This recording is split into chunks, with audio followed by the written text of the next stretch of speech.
আমাদের এনসিপির যে 6 জন এমপি নির্বাচিত হয়েছেন, এটার মধ্যে আমরা মনে করি যে বাংলাদেশের মধ্যবিত্ত তরুণ যারা আছে, যারা মূলত রাজনীতিটাকে ভালোবাসে বা বাংলাদেশকে নিয়ে তারা চিন্তা করতে চায়, দেশের স্বার্থ নিয়ে যারা ভাবতে চায়, এই মধ্যবিত্ত তরুণদের এক উত্থানের নাম হলো এবারের নির্বাচন। আমাদের যে 6 জন যারা এবার সংসদে গেল, এই 6 জন থেকে কিন্তু আমরা শুধুমাত্র একটা বার্তাই তরুণদেরকে দিব যে আগামীর বাংলাদেশ তরুণদের বাংলাদেশ।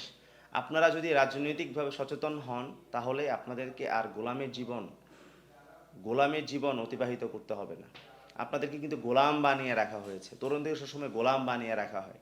এই তরুণদেরকে যে গোলাম বানিয়ে রাখার যেই বন্দোবস্ত, সেই বন্দোবস্তের বিরুদ্ধে কিন্তু আমাদের অবস্থান। আমাদের তরুণরা যখন সংসদে তারা কথা বলবে, তখন তারা শুধু এনসিপির না, আমরা সারা বাংলাদেশের তরুণ প্রজন্মের প্রতিনিধি হিসেবে আমরা কথা বলবো। আগামীর বাংলাদেশের প্রতিটি স্তরে স্তরে স্তরে স্তরে আমরা তরুণদের নেতৃত্ব চাই।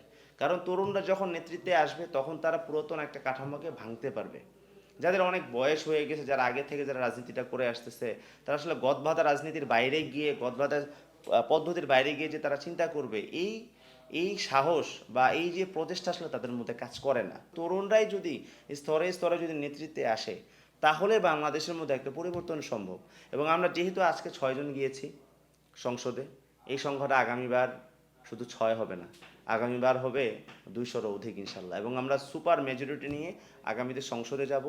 আগামী সংসদ নির্বাচনে আমরা এককভাবে সরকার গঠন করবো ইনশাল্লাহ।